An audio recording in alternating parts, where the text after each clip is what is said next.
Attendez. Qui êtes-vous? Un ami.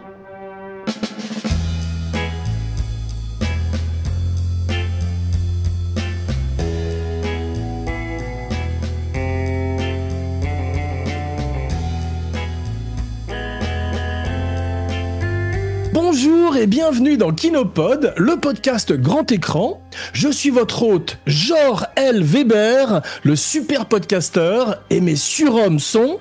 Jeff Domenech. Alors aujourd'hui, c'est Superman, avec un S, comme Esposito. Marc Esposito, ma kryptonite, c'est Kinopod. Et aujourd'hui, tout ce que vous avez toujours voulu savoir sur Superman le film, sans jamais oser le demander.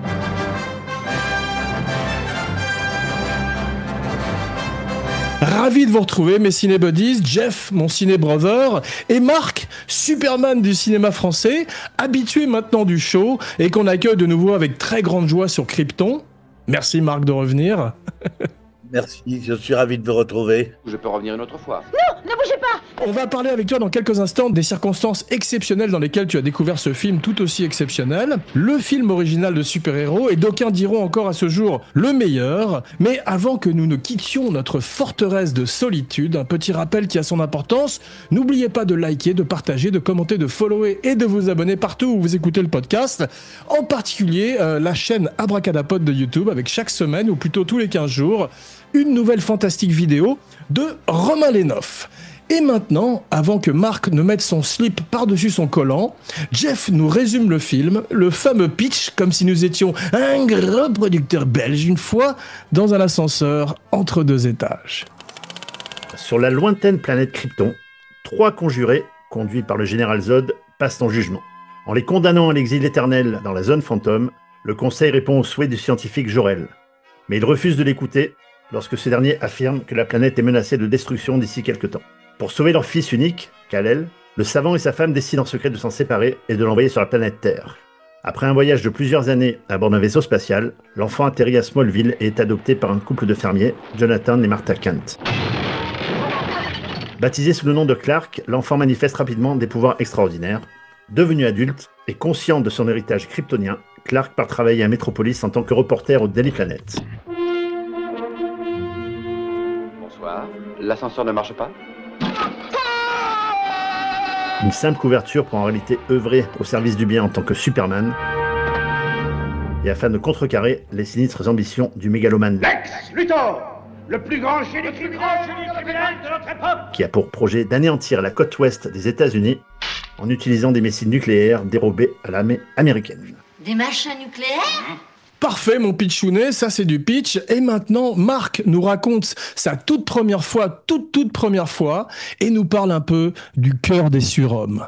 C'est ce qui justifie ma présence dans ce Kinopod, parce que moi je ne suis pas du tout client de ce genre de film. J'y pensais avant l'émission. Ça commence bien.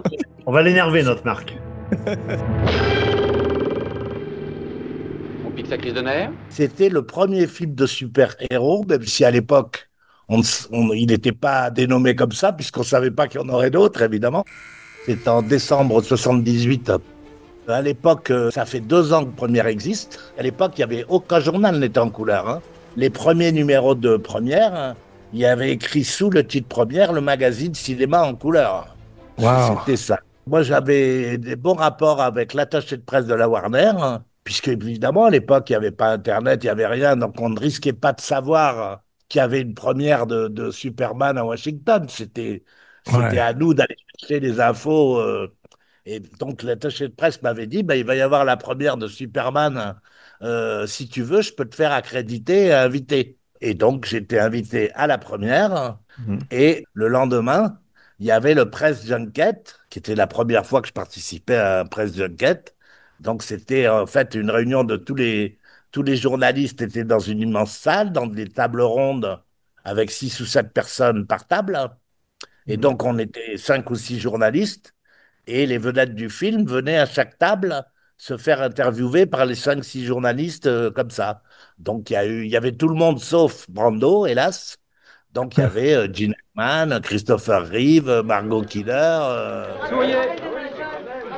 les Cool. deux producteurs, Solkin et je sais plus comment s'appelle l'autre. Spengler. Spengler, voilà. Il y a même dans ce numéro de première une photo de Christopher Reeve me serrant la main.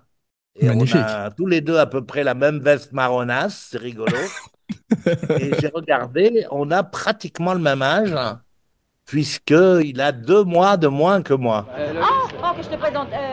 Clark Kent. Au revoir. Et il était incroyablement sympathique. Loïs. Je pense que la pérennité de ce Superman lui doit beaucoup, Absolument. vraiment. Tout le monde est comme ça chez vous? Je ne crois pas, non. Ah. Ah, vous êtes un cas isolé. Non, Marc, tu as raison quand tu parles de l'apport de Christopher Reeve, le Bien charisme sûr. qu'il a, le talent qu'il a, alors qu'il était totalement inconnu. Tu prends Ouais. l'exemple, Disney, 2 ans plus tard, ils ont voulu concurrencer, ils ont fait un film qui s'appelle Condorman. Mais l'acteur était tellement nul, c'est Rémi Julian qui m'en parlait, il me dit il était très sympathique, mais Condorman, c'était son dernier film au mec, en 80, Ouais. tellement qu'il était mauvais. Est-ce que le nom de Condorman vous dit quelque chose? Non. Non. Donc quand il y a ton héros qui joue un super-héros et qui est mauvais et transparent, Ouais. et donc le Christopher Reeve, comme dit Marc, c'était vraiment c'est force Superman de pour l'éternité, quoi, voilà. La force de Reeve, c'est qu'il ressemble à Superman. Moi, quand j'étais ado, même gamin, je lisais 2 bandes dessinées de... je crois que c'était Action Comics, si ma Ouais. mémoire est bonne, et c'était pas Marvel. Et donc, Ouais. moi, mes 2 super-héros que j'adorais, c'était Superman et Mandrake le magicien. J'adore. J'ai toujours Ouais. été étonné qu'il n'ait pas fait de film sur Mandrake le magicien, parce que c'est quand même un truc qui, du coup, se prête beaucoup aux effets spéciaux, puisque c'est un mec qui, Bien quand sûr. il a besoin... Mais tu sais que pendant des années, Fellini voulait le faire avec Mastroianni, ensuite Nicolas Roeg avec David Bowie, ils n'ont jamais réussi à le porter à bout. Est-ce que tu as interviewé Gene Hackman à l'époque? Diavole. Oui, oui, il était venu à la table. Et voilà. Il Waouh. était venu à la table. J'étais tout à fait consterné par le niveau des questions des journalistes américains, Waouh. parce que, vraiment, il n'y avait aucun journaliste de cinéma. J'étais le seul journaliste de cinéma on devait être, je sais pas, au moins une 50aine de journalistes. On était répartis 5-6 par table, il y avait une dizaine de tables. Ouais. Donc, et c'était tous des mecs qui étaient chargés du people dans leurs journaux, puisqu'il n'y avait pas l'équivalent des cahiers en Amérique. Première Ouais. n'existait pas. Il y a eu le premier américain, mais il est arrivé bien longtemps après. Ouais. Donc, j'étais en fait le seul cinéphile, parce qu'évidemment, il n'y avait aucun critique américain. Il n'y avait pas Paul Hinkel ou des gens comme ça. Ouais. C'était que des journalistes people. Donc, à tout, que ce soit Gene Hackman ou Christopher Reeve, ou même les producteurs, les questions, c'était est-ce que vous faites du sport? Quels sont vos loisirs? Personne ne leur a posé des questions cinéphiles. Incroyable. Personne. Pourquoi est-ce que le plus machiavélique, le plus pervers des hommes de notre temps se fait assister par des niquedouilles irrécupérables? Pourquoi? Justement, c'est de toi que je parlais. Tu dis que Brando a pas fait la promo, mais par rapport au salaire qu'il a touché dans son contrat, c'était pas prévu? C'est un truc, parce que quand même, il a Croire touché que des non. trucs. En tout cas, il n'était pas au press junket, ça c'est sûr. I must say, I don't say this to be vicious, but I don't worship at the altar of Marlon Brando because I feel that he's copped out in a certain way. He's no longer in the leadership position that he could be. He could really be inspiring a whole generation of actors, and by continuing to work. Well, he's here tonight, Chris. Mais il était en procès avec les Salkind à l'époque, donc probablement effectivement, Déjà c'est pour ça qu'il Ah. a été, il a été totalement rayé du second film, et ça s'est assez mal passé avec Brando. On va en parler dans quelques instants, parce que ça mériterait une émission à soi-même, les aventures de Brando sur le plateau de Superman. Was it exciting to work with him, though? Not really, no. He just, took the $2 million and ran, Yeah, yeah. He is a wonderful actor. He's a brilliant man. But at this moment, he just isn't motivated. That's all I mean to say. Est-ce qu'il y avait Ned Beatty dans le press junket? M, vous voulez le M, monsieur Luthor? Ah, oh, non. Voilà, vous êtes la lettre M. M, comme Minard. J'ai dit M. Il y avait que les vedettes. Les vedettes, Moi, ouais. j'étais content surtout de de Reeve et de Hackman. Ouais, bien sûr. D'avoir rencontré Gene Hackman. Et je me souviens, parce que j'ai relu ce que j'avais écrit à l'époque, puisque alors que Frimbois, qui était donc le directeur de première à l'époque, moi j'en étais que le rédacteur en chef, il voulait pas qu'on fasse de papier long. C'était toujours court. Ah et ouais. là, j'avais eu le droit vraiment à une longueur tout à fait inhabituelle. J'ai été sidéré. Tout l'article s'étend sur au moins 12 pages, je crois. Wow. Et j'ai fait un très long texte, plus des interviews de Hackman, Reeve, les producteurs et tout ça. Et je raconte que, à un moment donné, il y a un journaliste qui dit à Gene Hackman, est-ce que vous êtes d'accord que Superman est un héros fasciste? Gene Hackman a détesté cette question et il s'est levé, il a demandé à tous les autres acteurs, enfin tous ceux qui faisaient autre, il a dit ne répondez plus aux questions de ce monsieur. Extraordinaire. Non, mais c'est vrai, alors que les créateurs de Superman, Siegel et Schuster, étaient juifs. Et en fait, ils ont beaucoup aimé le film, alors que le film part plutôt vers une iconographie biblique, avec Moïse, avec cet enfant qui part, tu vois, qui vient sur Terre pour sauver les êtres. Il ne leur manque que la lumière pour leur montrer la voie. Pour cette raison, entre toutes, et pour leur aptitude au bien, c'est toi que je leur ai envoyé. Toi, mon fils unique. On est plus avec Jésus, ce qu'on retrouvait souvent dans Superman. C'était déjà le cas quand je l'avais vu. Vraiment, le début sur la planète Krypton, tout ça. À l'époque, ça me jetait plein la vue.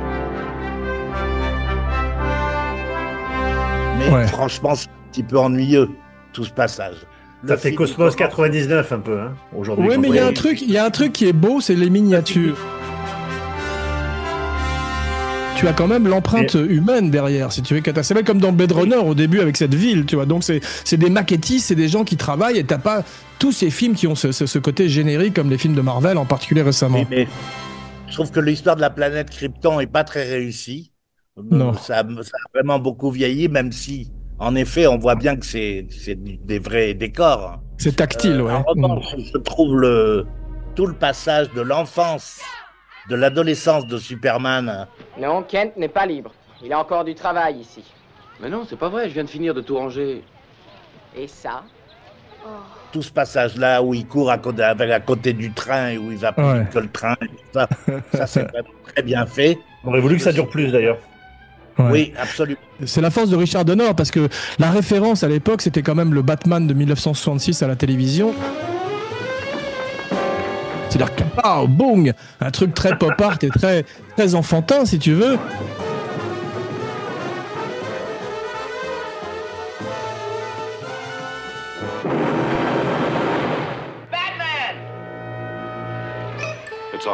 Alors que là, Dick Donner amène une dignité, tout ce passage à Smallville avec Glenn Ford, on est presque dans un western, tu sais, c'est assez beau comme c'est filmé et tout, et il y a un sérieux qu'il n'y avait pas avec ce qu'on appelle les comic books ou les bandes dessinées. Et ça, c'est Dick Donner qui s'est battu contre les producteurs qui voulaient un ton beaucoup plus kitsch et beaucoup plus comique, tu vois. Oh, Clark. Oui. Regardez, réservé aux dames. Alors, au revoir et merci. Loïs, attendez, on pourrait peut-être... Quand on le voit là aujourd'hui, c'est quand même une vraie comédie, hein. C'est quand même toujours sur un ton rigolo. Il y a plein de répliques drôles. Soyez mignon, postez-moi ça, vous voulez bien? Oui, bien sûr. La relation Clark Kent-Lois Lane est vraiment drôle. Oh non, c'est pas vrai. Il envoie des sous à sa vieille maman au sourire si doux et aux cheveux argentés. Il est vrai qu'elle a les cheveux argentés. Et c'est ce qui fait le charme du film aussi, hein. C'est que ça se prend pas trop au sérieux. Trop beau pour être vrai. C'est trop beau pour être vrai. 1m92, les yeux bleus, cheveux noirs, il ne boit pas, ne fume pas et ne mange jamais. L'arrivée de Superman aux États-Unis, quelques années avant, il y a eu le Vietnam, le Watergate, etc. C'est vraiment le héros positif, populaire qui rassemble, quoi. Qu'est-ce que c'est? Qu'est-ce qui se passe? Le numéro 1 en perte de vitesse. C'est pas étonnant, on a perdu le moteur. Ah oui. Et ce qu'a fait, je pense, moi, j'ai découvert le film au cinéma avec ma maman quand j'avais 9 ans. J'étais fasciné de voir un mec voler, quoi. C'est juste. Oui, c'est ce qui fait la réussite du film, hein. Ça, c'est quelque chose qui a scotché tout le monde à l'époque, hein. Et Ah ouais. alors, même si c'est vrai que les décors, comme on dit au début, font un peu kitsch Krypton. Ah non, mais après tout ce qui est à Métropolis, c'est vachement bien fait. Rien, mademoiselle. Je vous tiens. Vous me tenez, oui. Mais qui vous tient, vous? Quand il arrête l'hélicoptère et tout ça, qu'il le tient à bout de bras. Ah ouais, ouais, pour l'époque, c'est la ça marche formidablement, hein, vraiment. Et Marc, quand tu l'as vu à l'époque et quand tu l'as revu récemment, est-ce que ta vision a changé sur le film? Est-ce que ton appréciation ou ta vision du film a changé? Oh non, j'ai bien aimé. J'avais bien aimé déjà à l'époque. Je pense pas, des pas de classement annuel à cette époque-là. Mais si on en avait fait, c'est sûr que je l'aurais pas mis comme mon film préféré de l'année. Hein, c'était un film sympa, mais c'était pas Le Parrain quand même. Hein. C'est quand même que 1 an avant Apocalypse Now. Hein. Et c'est 4 ans après Le Parrain. Bon, mais c'est pas le même public. C'est un héros tellement sympathique et puis c'était formidable pour la première fois au cinéma de voir ça, quoi. Ouais. Alors après, il y en a eu plein, mais à l'époque où on l'a vu, on savait pas qu'il y en aurait plein derrière. Ouais. Et c'était génial de voir Superman avec toutes les... Parce qu'ils ont tout osé. C'est-à-dire le côté... il voit l'hélicoptère qui est accroché en haut de l'immeuble. Il prend tout son temps, il cherche un endroit où aller se cacher pour se retrouver en combinaison de Superman, et hop, ça dure un temps, l'hélicoptère, on aurait le temps de tomber 42 fois, et hop, il y a le gag de la porte tournante. Il rentre en costume et il ressort en costume de Superman. Ouais. Ça marche, quoi. Et c'est vrai qu'on se demande pendant tout le film comment elle ne fait pas le lien entre Clark Kent et Superman, puisque quand même s'il a des lunettes et qu'il... C'est la grande question, bien sûr. Ah oui, il suffit qu'il enlève les lunettes pour être... Ça, c'est gonflé. Pauvre Clark. Il n'est jamais où il faut quand... Clark, mais c'est bizarre, je viens de penser que... Quoi? Non, je suis idiote. Où est-ce que je vais chercher ça? Je trouve que Reeves, qui doit avoir 25-26 ans, est quand même magnifique. Il base son jeu sur Cary Grant dans L'Impossible Monsieur Bébé, et ça donne cette légèreté avec Margot Kidder. Et effectivement, quand tu le vois en Clark Kent, il a quand même, il est magnifique. Il y a un moment où il retire ses lunettes, tu sais, quand il est chez Margot Kidder pour lui avouer la vérité, et tout d'un coup, il se redresse et il devient Superman devant nos yeux. Et il y a quand même un véritable côté Jekyll et Hyde, et ça c'est la performance de Reeves, même si c'est jamais crédible, effectivement, qu'un type se déguise avec un accroche-cœur ou derrière des lunettes quand il est 2 têtes de plus que tout le monde, c'est sûr.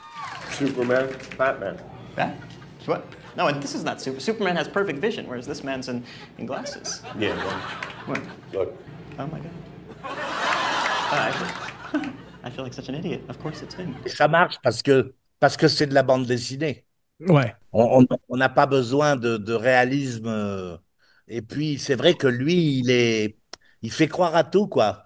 Il est Superman. Il est merveilleux. Il a eu beaucoup de mal à sortir de ce personnage. Hein. Il a quand même fait pas mal de films en dehors de ça. J'ai oublié de vous dire que je vais recevoir un coup de fil d'une minute à l'autre. J'avais rendez-vous chez moi avec une amie à 8h30. On doit pas être bien loin de cette heure-là. Mais aucun qui a fait oublier Superman. Hein, aucun. Ouais. Absolument. Il a fait un très joli film qui s'appelait Quelque part dans le temps, Jean Losmark. Voilà. Il est marqué à vie, c'est Superman. Comme Johnny Weissmuller avec Tarzan, c'est compliqué de se décoller de tels personnages. C'est vraiment très... C'est sûr, mais quand il arrive sur le film, au départ, ils avaient pressenti énormément de stars, parce qu'ils voulaient un nom au départ pour jouer Superman. Ça a été James Caan qui refusait de porter ce costume ridicule. Des gens comme tous les grands acteurs de l'époque, toutes les stars de l'époque comme Clint Eastwood, tout le monde, même Charles Bronson dont on avait parlé sur Facebook, tout le monde a refusé. Et Christopher Reeve arrive, il est un très bon acteur, mais il est maigrelet. Et on lui donne une espèce de faux costume fait avec des muscles, tu vois, et il dit non, il faut que j'aille à la salle. Et là, ce qui fait un truc qui est très rare à l'époque, c'est qu'il se met à s'entraîner et à mettre 40 kilos, à prendre 40 kilos de muscles avec l'aide de Dark Vador, tu sais, un mec qui s'appelle David Prose, qui était dans Orange Mécanique, qui soulevait l'écrivain dans Orange Mécanique et qui jouait Dark Vador, pas la voix mais le personnage, et qui d'un coup l'emmène à la salle et lui fait prendre 40 kilos de muscles. Et il est très impressionnant dans ce costume, encore un peu ridicule. Vous pesez combien? Environ 102, 103 kilos. 102, 103 kilos? C'est un colosse, hein. Il doit être très grand. Il est très grand aussi. Hein. Vos mensurations, combien faites-vous Votre taille, je veux dire. 1m92. Parmi les gens qui étaient prévus pour Superman, mais Brando a mis son veto, Burt Reynolds. Ouais. Burt Reynolds devait jouer aussi Sonny Corleone et Nick Nolte aussi. Ouais. Mais Nick Nolte voulait en faire un Superman schizophrène. D'ailleurs, lorsque Richard Donner, l'anecdote est connue, il la raconte, il est dans ses toilettes, il a un téléphone mural dans sa salle de bain et il doit appeler une coiffeuse pour venir se faire coiffer. Donc il a la carte visite de la coiffeuse, il la montre, il l'a toujours. Hein. Et au moment où il va, le téléphone sonne. Et c'est les producteurs qui lui proposent le truc de Superman, qui est déjà bien avancé. Et donc, il dit j'ai un petit crayon et je note au dos de la carte, et il la montre dans l'interview, c'est magnifique. Hackman, Brando, moi j'étais super fier d'avoir des mecs comme ça, hein. Et Nick Nolte, qui était prévu pour Superman également. Et les dates de tournage où étaient libres Brando et Hackman. Ils avaient des dates bien précises, ils ne pouvaient pas dépasser.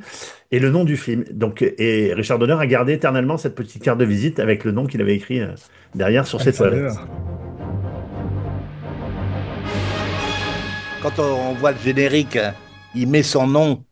Le nom de Richard Donner arrive en 3e après Brando et Hackman. Ouais. Il est écrit lettre énorme, comme s'il était...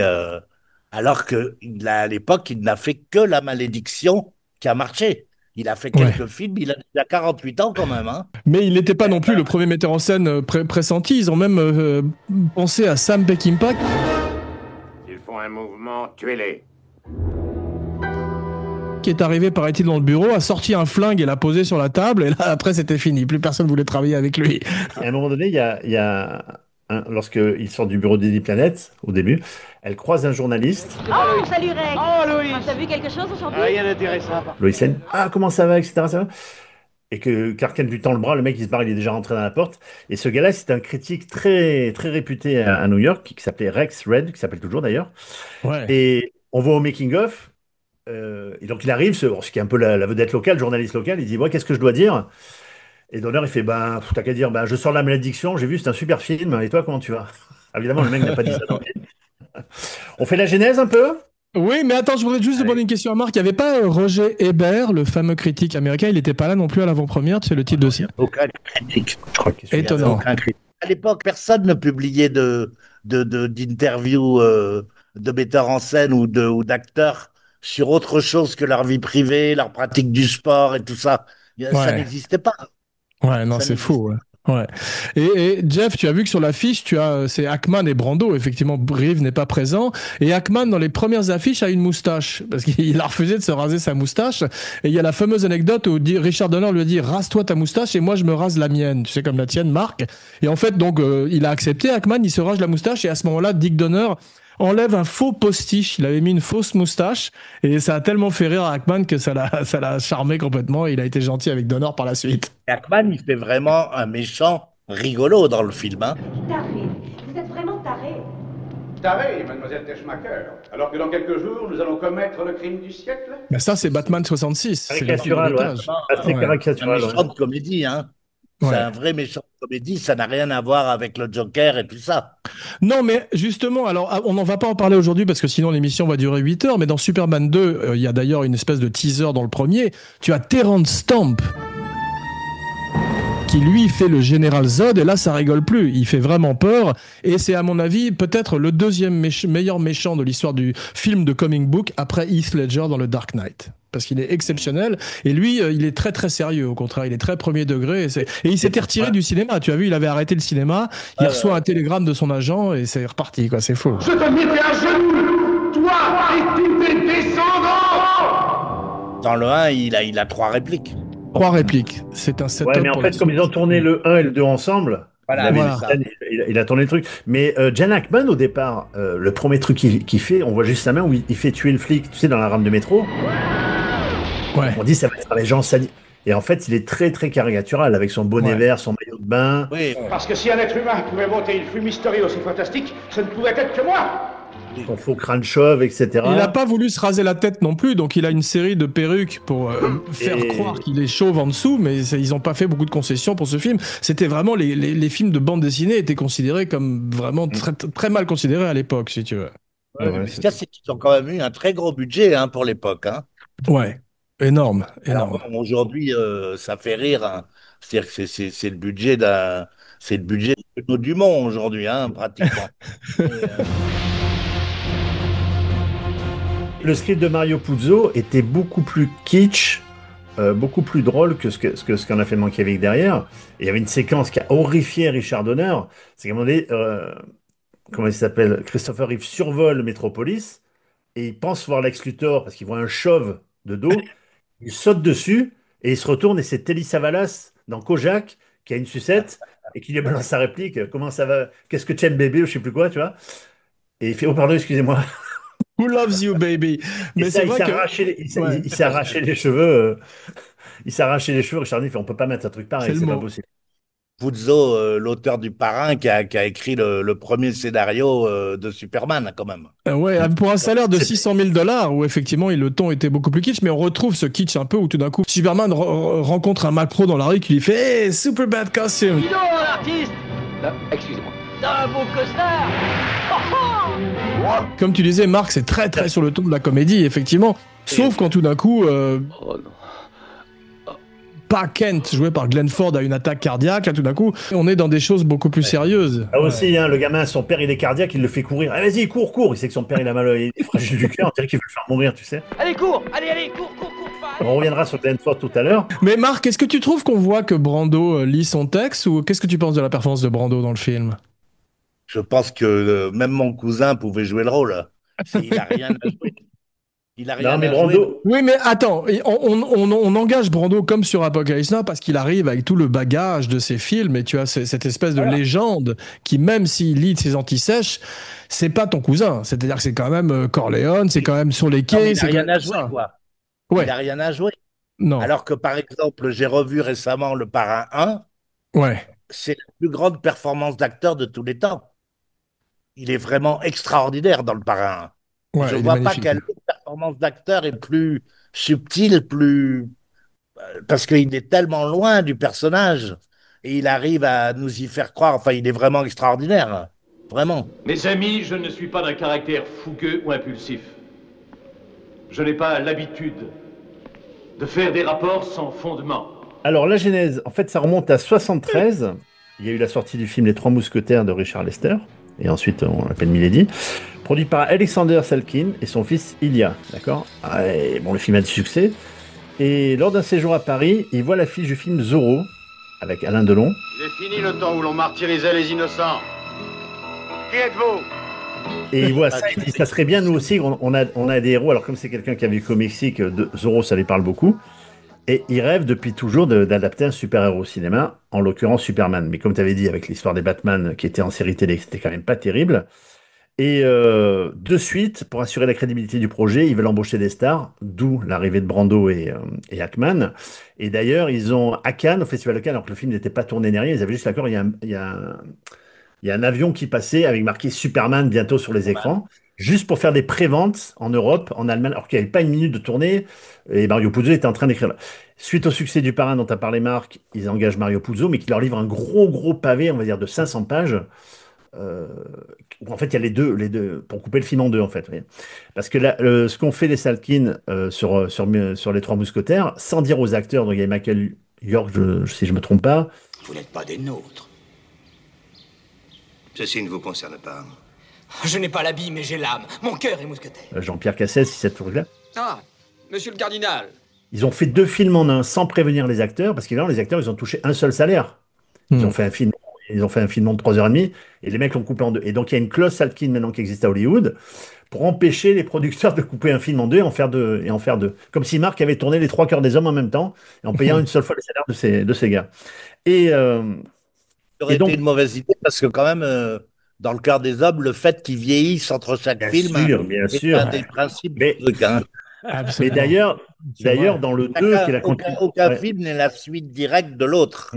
Mais d'ailleurs, si on parlera une autre fois sûrement de Superman 2, mais les personnages changent physiquement d'une scène à l'autre, en fait, dans le 2, parce qu'ils les ont tournés, évidemment, auparavant.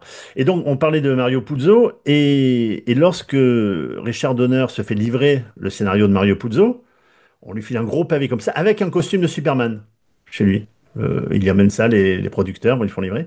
Et lorsqu'il dit ça, il dit non, c'est pas possible, c'est n'importe quoi. Et il fait appel à Tom Mankiewicz, qui refuse évidemment. Il dit non, moi je vais pas adapter Superman, c'est n'importe quoi, c'est ridicule. Et il dit si. Et il le réveille le lendemain à 5h30. Alors, t'as décidé? Il fait non. Il fait, je l'ai même pas monté dans mon bureau, ton scénario, il est tellement lourd. Et je l'ai même... Il fait écoute, viens chez moi, etc. Et Mankiewicz, qui aimait beaucoup Richard Donner, va chez lui. Et Richard Donner, il dit j'avais mis mon costume de Superman que les producteurs m'avaient offert. Et lorsque Mankiewicz arrive, je fonce sur lui comme si je volais comme Superman. Je dis mais c'est complètement fou. J'étais tellement fou, allez, je vais faire ton scénario. Mais à la base, les frères voulaient embaucher Guy Hamilton, d'accord? Et ils voulaient tourner à Cinecittà. Sauf que Cinecittà, Brando était interdit de séjour suite au problème qu'il y avait eu sur le dernier tango à Paris. Donc il n'était pas possible pour lui d'aller en Italie. Et de son côté, Guy Hamilton ne pouvait pas tourner au studio Pinewood parce qu'il avait des problèmes avec le fisc anglais et il ne pouvait pas retourner. Donc ils ont dû se séparer de Guy Hamilton et c'est là que Richard Donner est rentré dans la danse. Puis voilà, pour ce qui est de la genèse du film, parce qu'on Donner est un bien meilleur metteur en scène que Guy Hamilton, hein. Oui, bien sûr.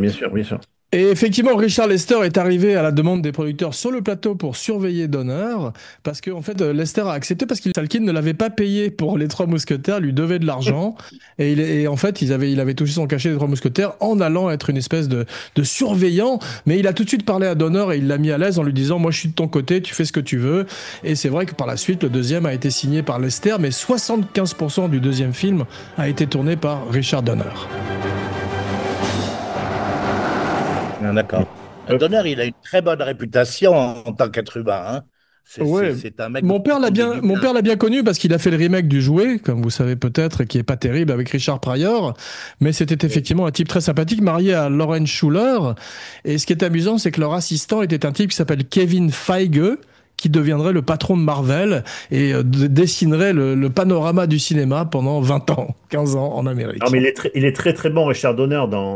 Déjà, il est un très bon monteur, mais tu vois, les cadres, ils sont soignés, il y a vraiment un talent narratif. Comme l'a dit, c'était beaucoup mieux d'avoir Richard Donner que Guy Hamilton. Il a fait ses armes à la télévision. On a vu qu'il a fait tout ça. Il a travaillé sur la quatrième dimension. Il a fait des Mystères de l'Ouest. Il a fait des Incorruptibles. C'est un type qui a travaillé. C'est un vrai artisan qui a fait ses preuves à la télévision et qui a fait plusieurs bides avant La Malédiction, comme tu dis. Et c'est amusant parce que La Malédiction se termine pareil que Superman. C'est-à-dire que le héros, ou en tous les cas le méchant dans La Malédiction, se tourne vers la caméra et sourit. Pareil dans Superman et pareil dans La Malédiction. On parlait des effets spéciaux, c'est bizarre, Star Wars qui a été fait avant, les effets spéciaux ont beaucoup mieux vieilli que ceux de Superman. C'est vrai, oui. Ouais. Et parce que la difficulté, c'est que dans Superman, c'est un être humain qui vole. Bientôt. Dans Star Wars, c'est que des maquettes de vaisseaux. De véhicules, de vaisseaux spatiaux. Donc c'est beaucoup plus facile. Là, évidemment, il faut quand même c'est lui, et avec toute la séquence où il vole avec Lois Lane, c'est quand même... Tu sais, il était pilote de deltaplane dans la vie, Christopher Reeve. Donc il comprenait la dynamique du vol, et il savait qu'il fallait cambrer son corps d'une certaine façon dans les virages. Et en fait, quand les producteurs ont vu les rushs, ils ont dit, bon, on a bien fait de l'engager, parce qu'effectivement, il vend le truc. Et on croit qu'un homme peut voler. C'est un film qui a presque 50 ans, hein. Incroyable. C'est quand même bien, hein. Ouais. Ils ont mis 8 mois à réussir le coup, hein, parce que si ça fonctionne pas à l'écran, le fait qu'ils volent... 2 millions de dollars dépensés en Italie en essai pour le vol, avec des câbles. Ça, et le gars qui a fait ça s'appelait Perisic, je crois, un truc comme ça. Et il réclamait 25 000 $, qui était peu par rapport à ce qu'il avait dépensé en Italie, pour valider son projet. Ils ont refusé, et c'est la Warner qui a cru, qui a avancé l'argent. Et Richard Donner, lorsqu'on a vu Christopher Reeve arriver vers nous avec des filins et voler, il y a eu un silence sur le plateau, et les gens avaient les larmes aux yeux et ont applaudi. C'est incroyable. Et la première fois qu'on voyait vraiment... Et c'est la première fois qu'on voit quelqu'un voler à l'écran et on y croit, quoi. Bonsoir, mademoiselle Lane. On y croit, ça très bien. Ça marche très bien. On peut rendre hommage aussi au chef opérateur Geoffrey Unsworth, qui était le chef opérateur de 2001 Odyssée de l'espace.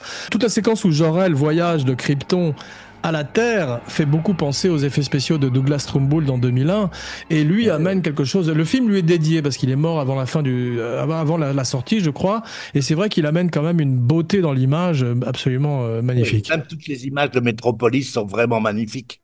Ouais. Le film est très beau, hein. Exactement. Aujourd'hui encore. Hein. Ouais, absolument. Le film lui est dédié. Il est mort sur le tournage de Tess en Bretagne. Ah oui. Il a bien un Oscar pour Cabaret aussi. Ouais. Et Superman 1 et 2 lui sont dédiés. Mais au départ, la musique devait être faite par Jerry Goldsmith, et il quitte le film, et donc il est remplacé par John Williams, qui donne quand même cette signature, à tel point que la musique serait reprise dans le Superman Returns de Bryan Singer, et plus récemment dans celui de James Gunn, qui sort dans quelques mois, ou d'ailleurs en juillet aux États-Unis, et qui reprend également la musique de John Williams, à tel point elle est iconographique. On parlait de Lex Luthor, je trouve que son repère, ça m'a fait penser au repère un peu de Karpov dans le Magnifique, et à Fantomas. Il y a un point commun, je trouve, avec Fantomas, c'est que... Ça fait beaucoup penser à Fantomas, en effet. Ah ouais, parce que Valérie Perrine... Diaboliquement surdoué ou bien... Tordu, plutôt. dans le film, comme Lady Beltham dans Fantomas, elle aide Fandor comme Valérie Perrine va aider Superman. Parce qu'elle a quand même elle a un petit béguin pour lui. Pourquoi vous m'avez embrassé d'abord? Parce que je craignais qu'après vous ne soyez pas d'accord. Et ça fait, ouais, je trouve que ça fait un petit clin d'œil au film d'une belle. Oublié Valérie Perrine alors qu'elle était vraiment top. À ce propos de Valérie Perrine, je vous ai préparé un quiz très court, hein, tu te rassures, Jean. Hein, merci. À propos des actrices qui ont comme nom de famille un prénom. C'est que du francophone, hein, d'accord? Merde. Par exemple, Dominique Sanda, ça marche pas, c'est Sandra, hein, on est d'accord? Voilà. Miu Miu non plus, parce que Miu, c'est pas un prénom. On est prêt? Ouais, Elle a tourné avec Patrick Dehaer et Gérard Depardieu. Parole Laure. Bravo. Waouh. Une actrice française dirigée par Tarantino. Mélanie Laurent. Bien. Deux dans le même film. Madame Lequesnoy, dans le film de Châtilliez. Hélène Vincent. Qu'est-ce qu'il est bon. T'es meilleur que Jean-Pierre en quiz, hein? Ah ouais, la bonne de Madame Lequesnoy. Catherine Jacob. Oh là là. Bon, une plage à Deauville avec Jean-Louis Trintignant. Anouk Aimé. Bravo. Bon, la dernière, tu dis rien, Marc? Marc, tu dis rien, tu réponds pas? Merde, c'est pour moi. L'actrice américaine préférée de Marc Exposito. Julia Roberts. Bravo. Ça t'en vote, messieurs. On reviendra en deuxième semaine. Nous connaissons nos classiques. Hémorragie, ça prend un air ou deux? Mais à propos d'actrice, on peut parler un petit peu de Margot Kidder, qui, comme Christopher Reeve, ils ont tous les deux fini de façon tragique, malheureusement. Ah, anatomie du dévoyé sexuel. Oui, à 2 contre 1 que j'obtiens le prix Pulitzer. Vous pariez? Satire s'écrit avec un Y. Mais c'est vrai qu'elle amène quelque chose, et c'est drôle parce qu'elle a 4 ans de plus que Christopher Reeve, et ça deviendrait une constante dans les films qui suivraient. En général, Lois Lane est plus vieille que Clark Kent, ce qui est rare dans les films hollywoodiens. En général, c'est plutôt le contraire. Ce qu'il y a, c'est qu'elle fait pas plus vieille que lui dans le film. C'est vrai. On la voit, elle fait pas plus vieille. Oui, Louis, je voulais vous demander si vous aviez envie de dîner avec Oh, moi. désolé, Clark, mais je suis occupée ce soir. On va parler d'elle. Elle était née un 17 octobre 48 au Canada, famille de classe ouvrière, et elle fait partie de cette génération un peu de hippie, Woodstock, l'après-Vietnam, tout ça. Et elle est en coloc à Los Angeles avec une actrice, une copine à elle, et elle loge un ami de sa copine qui s'appelle Brian De Palma. Et tout le nouvel Hollywood vient un peu crécher chez elle, faire la fête.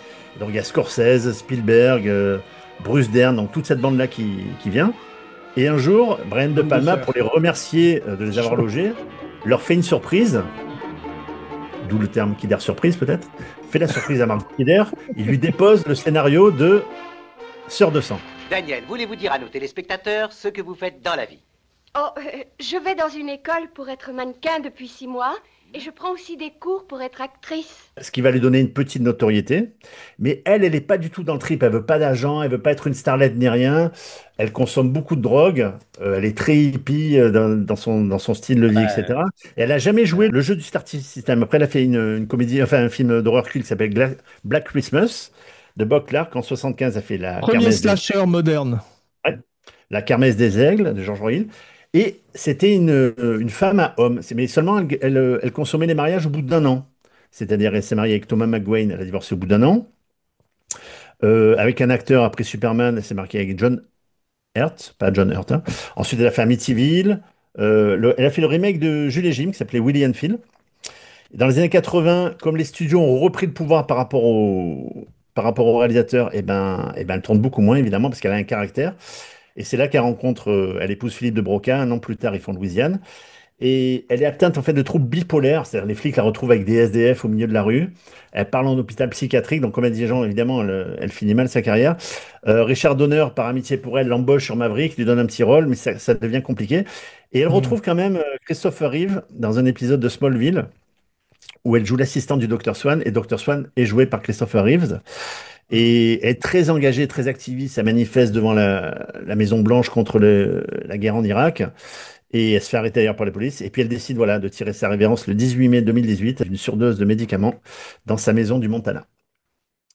Ouais. Je ne savais pas, c'est triste. Alors concernant les acteurs, il y a aussi celui qui joue le papa de Clark Kent. Est-ce que vous savez pourquoi il s'appelle Clark Kent? Bon, Kent, c'est le nom de famille de son père. Mais Clark, c'est le nom de famille de jeune fille de sa mère maternelle. Martha Clark, épouse Kent. Tu écoutes ce que je dis? Ouais. Martha Clark, épouse Kent, lui dit Glenn Ford à un moment donné. En fait, c'est il a pris vrai. la famille de sa mère et de ce truc. Et Glenn Ford, en fait, donc, a eu c'est des acteurs à l'ancienne de l'âge d'or d'Hollywood, hein. Et il était né le 1er mai 1916 en Auvergne. Alors, pas en Auvergne en France, hein, Sainte-Christine d'Auvergne au Canada. Et moi, le premier film que j'ai vu, c'était Graines de violence, que mon père m'avait montré quand j'étais gamin, qui était vraiment un super film. C'était l'ancêtre de Classe 84, je sais pas si vous l'avez vu avec. Au moment de Superman, Glenn Ford est vraiment quasiment oublié. Ouais, Il ouais. a été un acteur de la liste A de Hollywood, hein. Bien sûr, Il a bien été sûr. vraiment un grand nom d'Hollywood dans les années 40, 50. Ouais. Mais il n'avait il pas une a- très bonne réputation d'ailleurs. Les gens disaient pas beaucoup de bien de lui en général. Et Jeff va nous raconter son extraordinaire réputation de playboy. Ah oui, ce qui est incroyable, parce que sous ses airs de bon fermier, là, il a une liste de conquêtes avérées, et je le sais parce que j'ai des potes qui sont allés voir Glenn Ford à l'époque. C'est des potes Il avait un chasseurs de calepin où il mettait tous les noms. Il inscrivait tous les noms Ouais, dans un c'est ça. carnet. J'ai des potes à moi qui vont souvent aux États-Unis pour frapper aux portes des acteurs pour faire signer des autographes. Et un jour, ils vont chez Glenn Ford, c'est leur fils. C'est le fils de Glenn Ford qui leur ouvre la porte. Glenn Ford était déjà très fatigué dans son lit. Et ils arrivent, ils voient je crois qu'il avait des Oscars, tout ça, etc. Et le fils dit, ah là là, mon père, il fait, un jour, je rentre du lycée, il y a Marilyn Monroe qui se baignait à poil dans ma piscine. Et en effet, Marilyn Monroe fait partie des conquêtes de Glenn Ford. Et donc, j'ai noté quand même la liste Glenn Ford, qui est quand même pas rien. Il a fait des grands films, hein, Gilda, 3h10 pour Yuma, tout ça. Comme on dit, Andy Marks, c'était un grand acteur. Il y a quand même Rita Hayworth, Barbara Stanwyck, Debbie Reynolds, Jane Tierney, Joan Crawford, Judy Garland, Loretta Young, Brigitte Bardot, Rhonda Fleming. Et on le voyait même rentrer assez souvent dans la vie de la comédienne Maria Schell. Vous me direz, quand on s'appelle Ford, c'est un peu normal d'aller faire le plein chez Shell. Voilà. Glenn Ford prend sa retraite. Glenn Ford prend sa retraite à 75 ans. Il meurt à 90 ans. Il est enterré au cimetière de Santa Monica, pas loin de là où habite notre ami Jean Weber, qui ne lui apporte pas des fleurs pour autant. Je dis ça pour que... Voilà. Santa Monica, très belle chanson d'Alain Turban. Il y a une séquence qui a été coupée, mais qui est dans la version rallongée du film, lorsque Clark Kent court à côté du train. I saw a boy up there run as fast as the train. Faster even. Oh, Lois Lane, you have a writer's gift for invention. Et les deux comédiens, les deux parents de la gamine, ce sont les acteurs qui ont tourné à l'époque Lois Lane et Superman en 1948. C'était Noel Neill et Kirk Allen. Et la gamine, sa mère lui dit, mais Lois Lane ne raconte pas n'importe quoi. En fait, c'est Lois Lane qui est dans le train. Mais on le voit pas dans la première version du film. On la voit dans la... C'est dommage, c'est une scène qui est assez jolie. Déjà qu'il y avait eu un truc. Et le jeune homme, Jeff, le Ouais. jeune homme qui joue Clark Kent adolescent, qui est Jeff East, voilà, a beaucoup souffert parce qu'il a été doublé par Christopher Reeve et il le savait pas. Il l'a découvert pendant la projection. Et après, par la suite, il a accepté le truc, mais il était maquillé pendant 4 heures chaque jour pour ressembler un peu plus à Christopher Reeve. Et il vit à Nice, ce monsieur, aujourd'hui. Ah bon, ouais? Ouais, il vit à Nice. Enfin, je dis ça pour nos amis niçois, s'ils veulent le voir. En fait, les versions longues ont été faites par les producteurs. Il y a une version de 188 minutes, je crois. Mais vraiment, c'est juste pour faire de l'oseille, vendu aux chaînes télé, etc. Il y a une musique de Supertramp aussi à un moment donné. Ouais, dans la Superman, station-service. Super Tramp, je sais pas s'ils ont fait un lien par rapport au nom du film, j'en sais rien. Dis donc la prochaine fois. Tu attends que je sois sorti de la piscine pour me donner mon peignoir, hein Ned Beatty, Gene Hackman, ça m'a fait penser un peu à Laurel et Hardy, les deux. C'est pas vraiment des méchants très très crédibles. Non. Est-ce qu'ils ont fait ça pour faire un film plus grand public? Tu vois, contrairement au Joker. J'avais pas aimé ça beaucoup à l'époque et j'ai pas beaucoup aimé ça aussi quand je l'ai revu. C'est que ces méchants, tu sais, comme on dit toujours, meilleur est le méchant, meilleur est le film. Et ceux-là font pas très peur. Ils font pas assez peur par rapport même à si c'est des bons acteurs, hein. Ouais. Même si c'est des bons acteurs, hein. Et donc c'est parce que Ned Beatty, quand même, Gene Hackman, et puis Gene Hackman avait peur que ça entache sa carrière d'acteur sérieux. Et Marc, toute cette scène avec les missiles, tu sais, qui dure des heures là à la fin, c'est très clownesque, c'est très burlesque. Ils ont voulu rester fidèles à la BD, qui est une BD quand même, comme toutes les BD, qui est quand même assez drôle. Ouais, pour les enfants. Oui, c'est quand même un truc pour les gosses. Donc, bon. Il y a des dialogues assez drôles. Quand elle lui propose un verre de vin, Superman il fait non, je ne bois jamais quand je vole. Ouais. Je vous sers un verre de vin? Non, merci, quand je vole, je ne bois pas. Et maintenant, que celui qui a encore quelque chose à dire sur Superman le dise ou qu'il se taise à tout jamais. Jeff? Un petit mot quand même sur Christopher Reeves quand même. Bonsoir. Oh, bonsoir. Et Christopher Reeves, donc, il était né le 25 septembre 52. Oh, il est super. Il y avait plus de 200 acteurs pour faire Superman. Lui, il n'a rien fait. C'est son deuxième film. Il avait fait une petite participation dans Sauvé sur Neptune au cinéma. As you know, we've auditioned thousands of actors for the role of Superman, and we've narrowed it down to you three. Okay, why don't we start with you? You're, Christopher Reeve. Okay, Chris. Right, let's try page 37, all right? Évidemment, ça a changé le cours de sa vie. Pour meilleur et pour le pire, parce que les deux derniers Superman sont quand même pas terribles. Et il avait fait quand même Les Vestiges du Jour de James Ivory, La Rue de Jerry Schatzberg, Piège mortel de Sidney Lumet. Son dernier film en tant que valide, c'était un film de John Carpenter qui s'appelait Le Village des damnés. Et il a son accident le 27 mai 95, donc il y a 30 ans déjà. Et donc section de la moelle épinière, ça va le rendre tétraplégique. Et je me rappellerai toujours son image aux Oscars. Ladies and gentlemen, Christopher Reeve.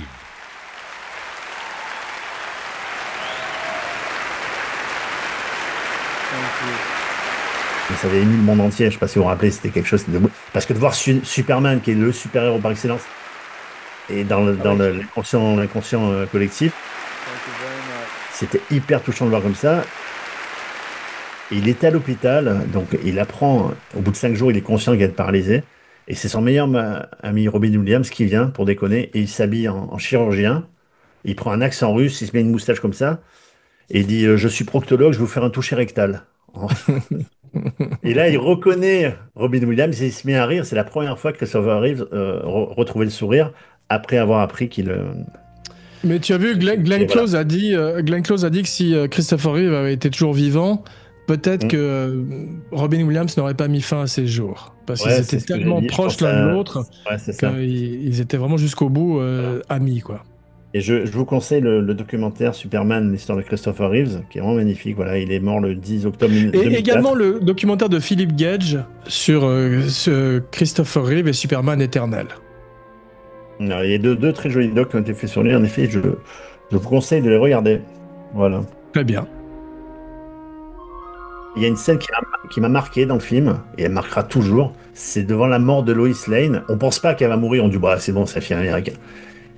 Le cri de rage que pousse Christopher Reeves est resté gravé en moi, mais pour on dirait un dieu, un colosse, tu vois, qui se met à hurler.